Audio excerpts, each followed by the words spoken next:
Fala pessoal, tudo bem? Eu quero nesse vídeo de hoje falar sobre a adubação do milho. Quero comentar sobre a adubação do milho grão, que vai ser um pouco diferente do milho verde, se a gente pensar em colher as espigas verdes para comercializar, e mesmo o milho silagem, né, que vai ser um pouco diferente. Então, bom, antes de começarmos, né, a pensar na adubação do milho, como realizar essa adubação para o milho, lembrando que eu vou focar aqui mais nos macronutrientes, né, os que a planta vai absorver em mais quantidade.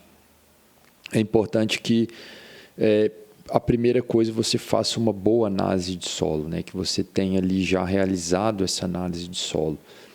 Então, para fazer a análise de solo, né, tem os procedimentos aí de como fazer, né, você pode pesquisar aí para você encontrar como, né, você fazer essa análise de solo. Então você vai enviar as amostras para o laboratório da sua escolha e, de preferência, né, se você nunca fez uma análise de solo naquela área, faça uma análise completa, né, uma análise química e uma análise física, né. É importante você conhecer a textura do seu solo, se ele é um solo argiloso, se ele é um solo mais arenoso, franco, argiloso. É muito importante que você entenda também a quantidade de argila que tem ali no solo.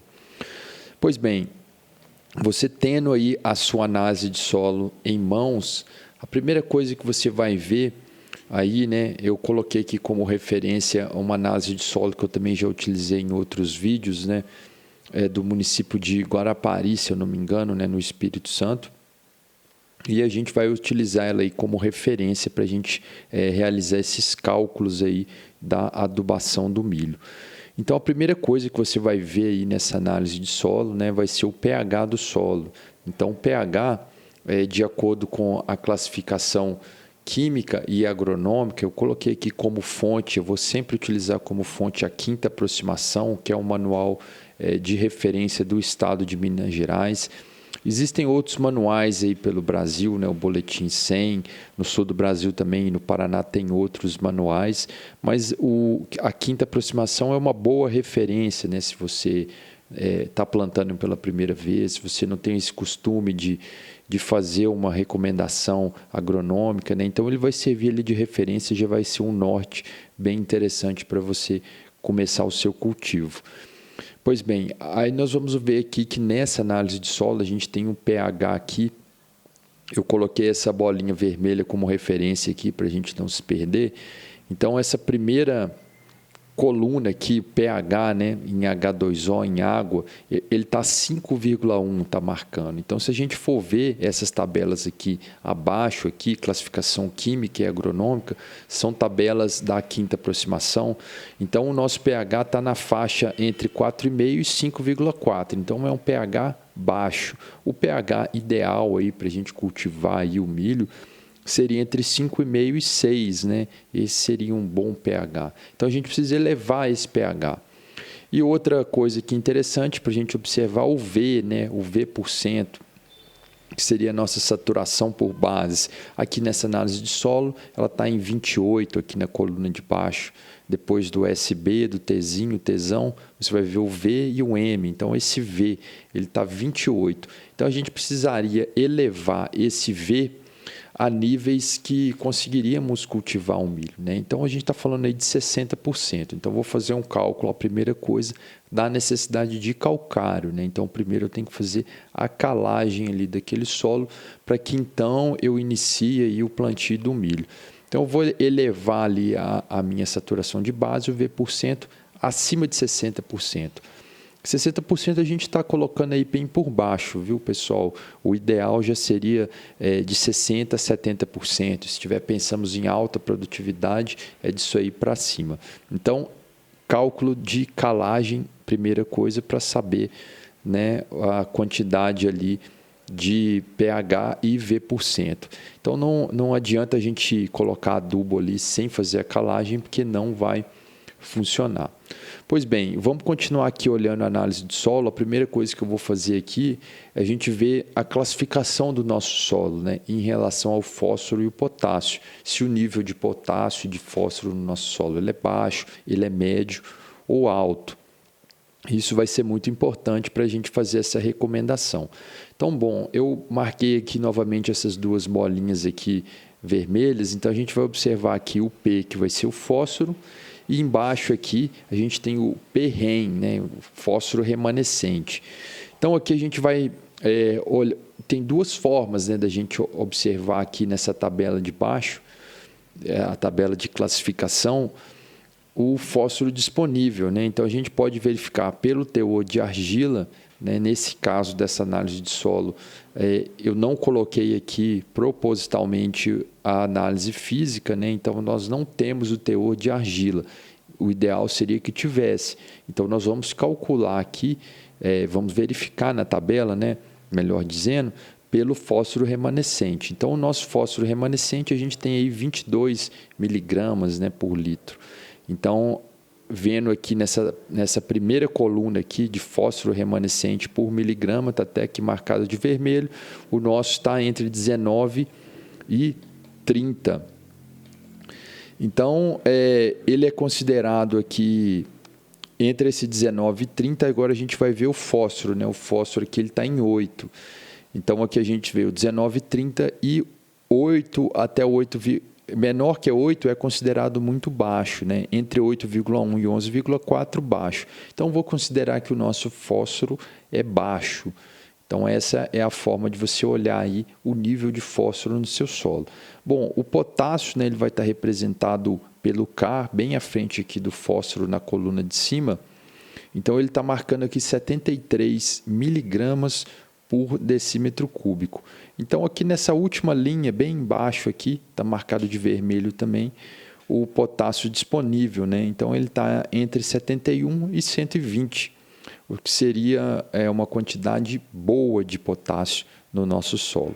Bom, então essa é a referência aí básica para a gente calcular os macronutrientes. Pois bem, outro elemento importante também para calcularmos e levarmos em consideração no plantio de milho é o enxofre, né? Vamos verificar aqui no nosso solo como que está o enxofre aqui nesse solo. A gente vai verificar novamente pelo fósforo remanescente, né? Que o nosso aqui é 22, então ele está entre 19 e 30. E o nosso enxofre aqui na análise de solo vai ser o S, então ele está 35 miligramas por decímetro cúbico.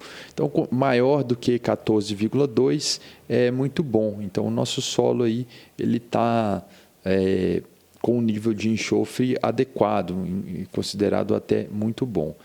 Pois bem, agora a gente vai verificar as tabelas da quinta aproximação das quantidades recomendadas para o milho. Lembrando que sempre que formos fazer a adubação ela vai ser feita com referência, né, buscando sempre a produtividade. Então, se a gente está buscando uma produtividade alta, nós vamos precisar colocar bastante adubo, bastante fertilizante para que aquelas plantas absorvam, né, aquele fertilizante ali no solo e consigam dar esse retorno. Mas você tem que pensar o seguinte, você não vai conseguir de um ano para o outro ter uma produtividade ali muito elevada. Se você é a primeira vez que você está cultivando milho, você pegou um solo muito ácido, um solo onde os níveis ali dos nutrientes estão muito baixos. Então, você não vai conseguir de um ano para o outro fazer uma produtividade extremamente elevada, mais de 200 sacos por hectare, 250 sacos por hectare. Essa fertilidade ela tem que ser construída ao longo dos anos. Pois bem, eu vou levar em consideração aqui uma produtividade entre 6 e 8 toneladas por hectare. Se a gente for dividir esses 6 mil aí por 100, a gente vai achar mais ou menos, na verdade, 6 mil por 60, né, que é uma saca, a gente vai achar 100 sacas, né? E 8 a gente vai achar em torno de 133. Então, estamos pensando numa produtividade entre 100 e 133 sacas, né? Não é uma produtividade tão alta, né, a gente pensar nos dias de hoje, mas para quem está iniciando aí no cultivo do milho, pode ser sim interessante. Pois bem, o nosso fósforo ele foi considerado baixo, né? Então, a disponibilidade nossa de fósforo ele é baixa. Então, primeiramente aqui, a gente vai precisar aqui de 100 quilos, né, de fósforo por hectare. E o nosso potássio foi considerado boa, né, a disponibilidade do nosso potássio. Nós vamos estar precisando aí de 40 quilos por hectare. E o nitrogênio, ele não está expresso na análise de solo, né? Então a gente sempre vai estar utilizando aí uma quantidade de nitrogênio recomendada aí nessas tabelas, porque ele não vai ficar ali disponível no solo ali por muito tempo, e essas culturas como o milho, eles têm uma extração muito grande, né? Então quando a gente está se referindo a esse termo extração, a gente está falando da quantidade de nutrientes que é extraído ali do solo e é transformado em grãos. Então, para culturas como o milho, né, a gente precisa realmente de uma quantidade elevada de nitrogênio. E essa quantidade aqui, né, a gente costuma dividir essa adubação, né, porque o nitrogênio ele tem uma perda muito grande, né?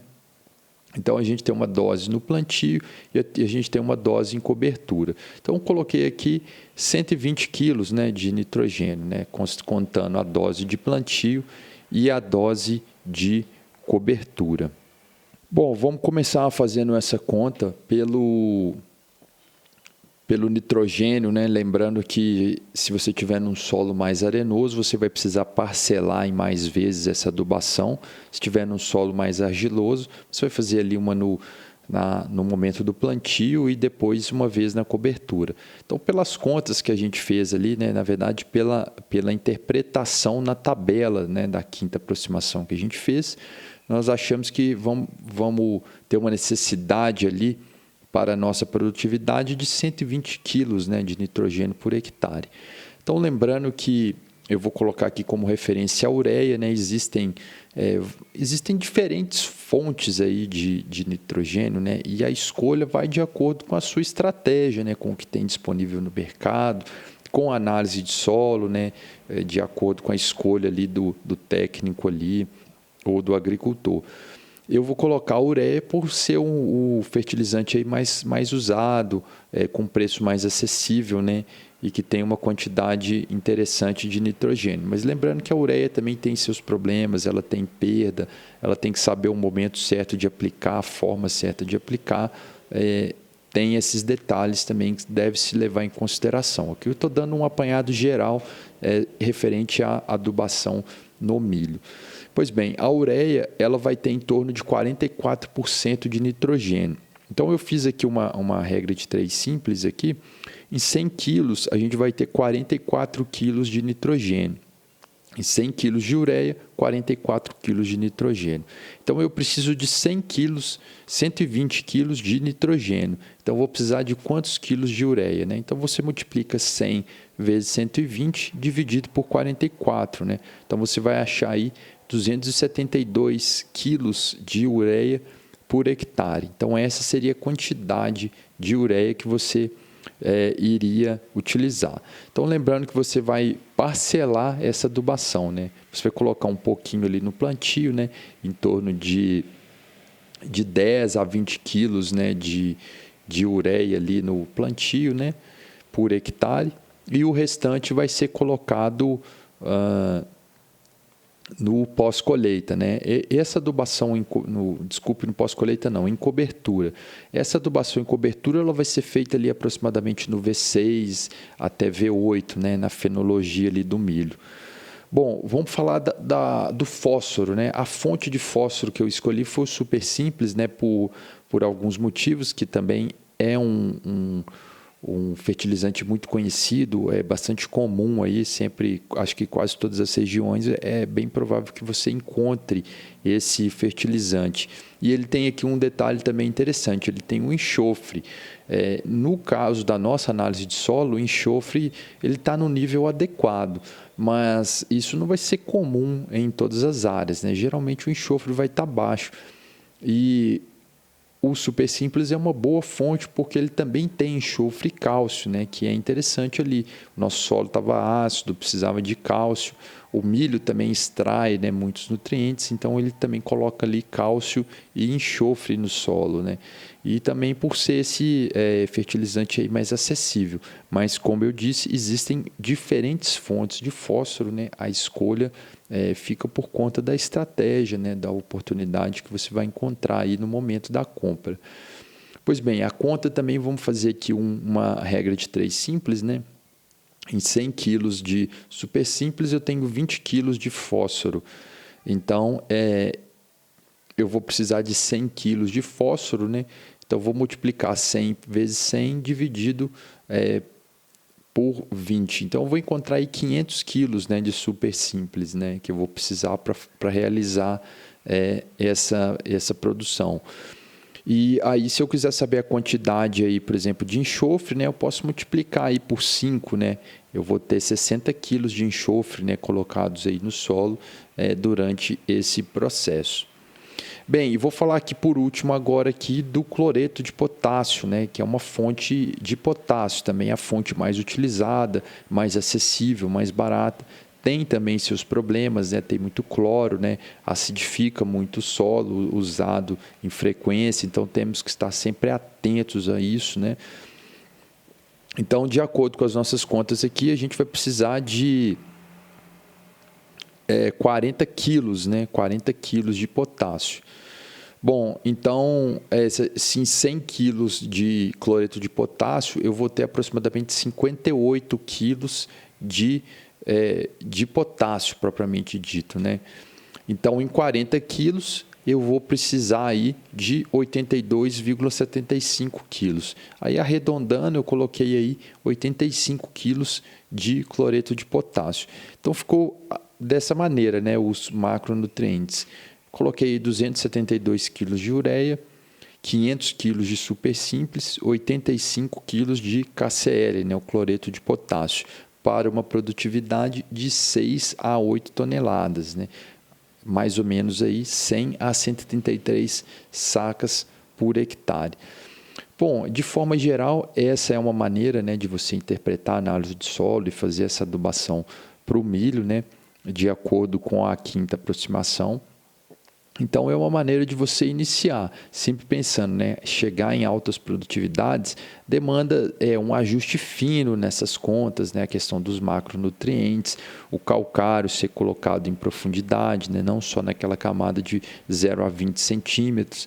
Então, isso demanda um certo tempo, né, certo sucessão de cultivos, né, para que você entenda ali como funciona o seu solo e o potencial que tem aquele solo de chegar numa alta produtividade. Então, esse número é um número interessante para se iniciar, né, 100 sacas por hectare, e a partir daí você começa a elevar a sua produtividade.